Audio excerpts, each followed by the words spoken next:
Première question d'Agnès. Andy, êtes-vous pour ou contre l'imprégnation du foal dès les premières heures après la naissance?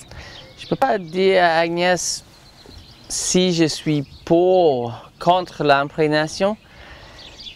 Fais très peu, laisse la nature faire 80%, tu peux intervenir un petit peu. Fais très attention parce que le foal, le poulain, c'est un animal précoce, donc le cerveau est parfaitement développé, l'apprentissage marche très bien. Si tu fais une erreur, ça peut coûter très cher. Donc souvent, par rapport à ça, le moins qu'on fait, le mieux qu'on fait. Deuxième question de Marie. Quel est l'âge idéal pour débourrer un poney, Andy? Donc, Marie, pour débourrer un cheval, ça dépend un petit peu le cheval, bien sûr. Moi, j'aime bien manipuler un cheval à 1 an, un yearling, peut-être même le sévrage, un peu à 1 an. Et je fais quelque chose qui s'appelle un pré-débourrage à 2 ans, où je prépare tout et je vais même monter dessus, mais très peu, peut-être trotter un cercle dans un rond de longe. Après, remettre au pré, reprendre le cheval à 3 ans, et à 3 ans, normalement, ça va aller. Troisième question de Cynthia. À partir de quel âge peut-on commencer l'éthologie? Car mon fjord a 3 ans et certains me disent que c'est trop tôt pour lui demander des petites choses. Ok, Cynthia, pour le travail en éthologie, il faut vraiment qu'on commence par expliquer qu'est-ce que c'est. L'éthologie, c'est une science. C'est les études sur le comportement des chevaux dans un milieu équestre, surtout l'équitation éthologique. Donc, le cheval, il connaît très bien son éthologie.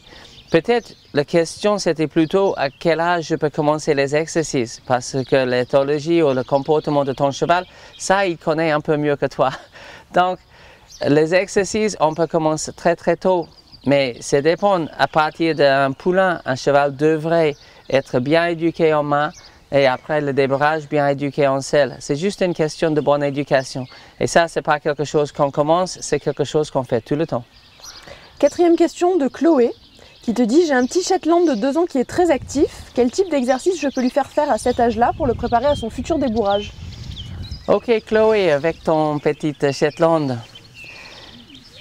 un cheval ou un pony, peu importe, au sol, l'animal devrait être confiant, pas trop peureux. Donc les exercices de désensibilisation, vous pouvez commencer tout de suite. Après, il faut équilibrer ça avec les exercices de sensibilisation. Donc réponse à pression, est-ce qu'il cède à l'école? Et tous ces exercices-là, prendre ses pieds, et toutes ces choses-là, on peut commencer, même à yearling, on peut commencer ces exercices-là. Et dernière question de la part de Céline. On parle le plus souvent du débourrage éthologique à la selle, mais comment peut-on débourrer un cheval à la manière éthologique pour l'attelage? Cynthia. Céline. Oh, pardon Céline. Pour préparer le cheval pour l'attelage ou n'importe quelle discipline équestre, les bases sont les mêmes. Donc, est-ce que le cheval est peureux? Est-ce que vous pouvez contrôler le mouvement de ses pieds? Et est-ce qu'il est concentré sur la personne? Après, attelage, on peut peut-être passer par des long reins et faire des choses un petit peu différentes. Mais dans tous les cas, l'apprentissage, c'est le même. Il y a l'utilisation d'impression, le cheval cherche la réponse. Quand il trouve la bonne réponse, et uniquement la bonne réponse, la pression s'enlève. Mais désensibilise derrière, traîner les choses derrière, toutes ces choses-là, on peut commencer très tôt. Mais c'est le même principe, c'est l'éducation. Et l'éducation, on utilise les différents types de conditionnement et renforcement et on explique les réponses qu'on cherche. Parfait, merci Andy. Plaisir.